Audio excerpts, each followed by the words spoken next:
ساعتك البيولوجية هتمتحن الساعة كام؟ 9 صباحا. النهاردة 11/6/2026، يعني بقى 10-15 يوم على امتحانات الثانوية العامة.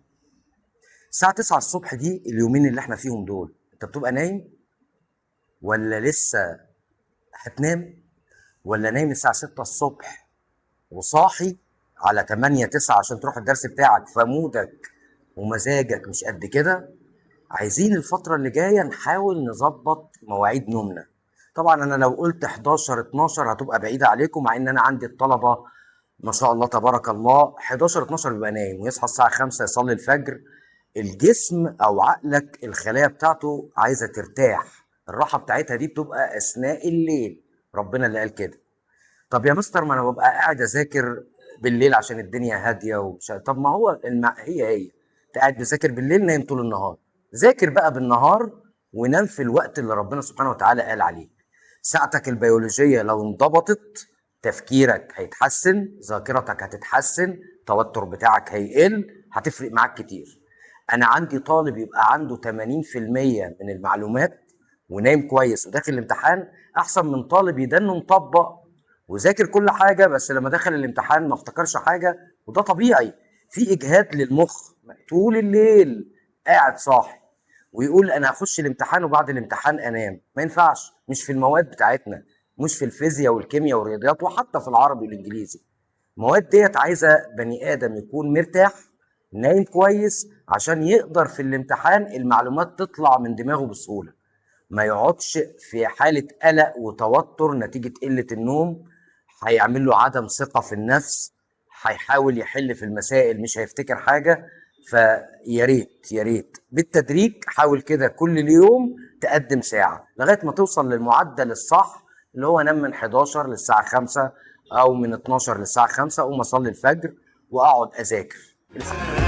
وواجه ظروفك وابدأ واجري، لو بتحلم تثبت ارسم صورة واضحة، خلي دايما العيون شايفاك، دور جوا ذاتك أهراماتك ولا ملاسات، واقف من مكانك خط واغرس خطوتك في الأرض. السلام عليكم ورحمة الله وبركاته، أبنائي وبناتي طلاب الثانوية العامة والأزهرية، أهلا بكم في لقاء جديد ومحاضرة جديدة. هنتكلم النهاردة عن جهاز الأوميتر. احنا عارفين ان الجلفانومتر هنعتبره الأب للأميتر والفولتميتر والأوميتر. الجلفانومتر كانت فكرة عمله عزم الازدواج، كذلك ولاده الاثنين الاولانيين الاميتر والفولتميتر، فكره عمل الاولاني عزم الازدواج ومجزئ التيار، والفولتميتر عزم الازدواج ومضاعف الجهد. نيجي على الاخ الاوميتر، له فكره عمل مختلفه تماما. طيب، الجلفانومتر ابوهم كان تدريجه منتظم، كذلك الاميتر والفولتميتر تدريجهم منتظم. نيجي على اخونا الاوميتر، تدريجه غير منتظم. الجلفانومتر كان فيه نهايه للتدريج، وكذلك الاميتر والفولتميتر. الاوميتر تدريجه بيمتد الى ما لا نهايه. الجلفانومتر جهاز لكنه مش دايره، كذلك الاميتر والفولتميتر اجهزه مش دواير، لكن الاوميتر دايره في حد ذاته. ايه الاختلافات الرهيبه للاوميتر دي وايه سببها؟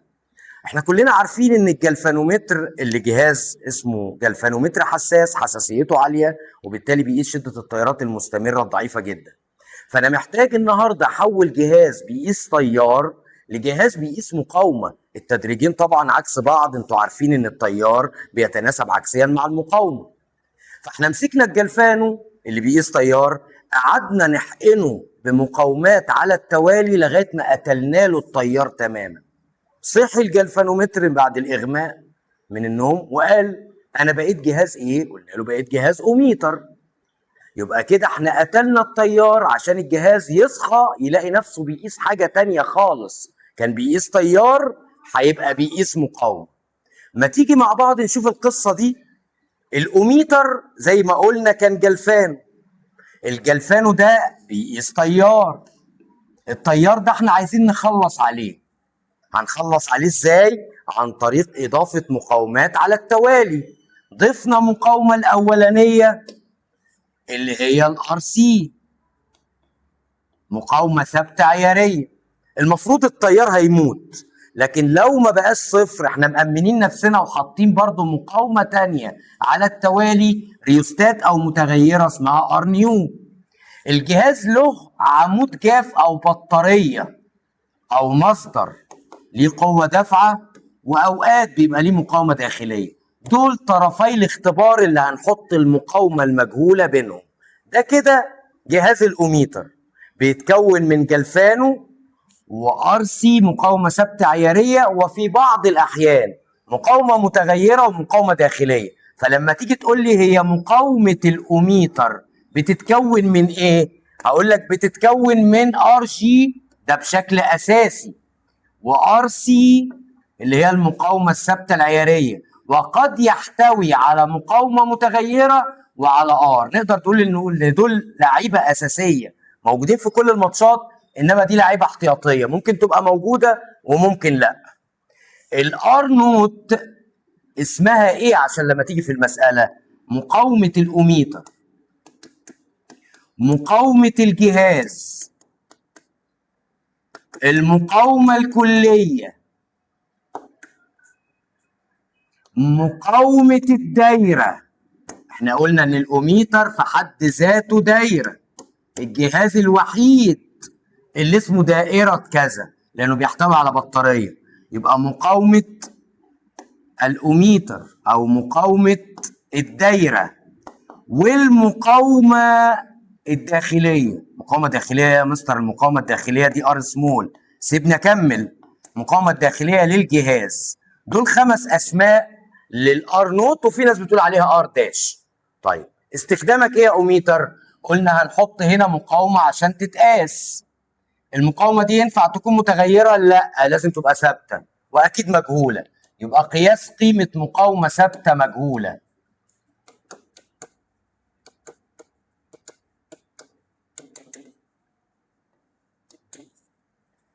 وتحديد قطبيه الترانزستور فصل تامن، والتاكد من سلامه الوصله الثنائيه الدايود. يبقى 3 استخدامات. طب فكرة عملك ايه يا اوميتر؟ فكرة عمله قانون اوم للدوائر المغلقة. اوميتر. طب لو ما لقيتهاش في الاختيارات يبقى قانون اوم تكفي. طب لو ما لقيتهاش في الاختيارات يبقى التناسب العكسي بين شدة التيار ومقاومة الاوميتر عند ثبات القوة الدافعة الكهربية. مفيش جهاز يقدر يلعب على 3 متغيرات. الاميتر كان فيه تناسب ما بين الايات والارات والفي ثابته. الفولتميتر كان فيه تناسب بين الارات والفيهات والايات ثابته. هنا تناسب عكسي بين التيار ومقاومه الاوميتر عند ثبات القوه الدافعه. تدريجه غير منتظم. الجهاز كان جلفان معاك تدريجه منتظم من صفر لاي جي.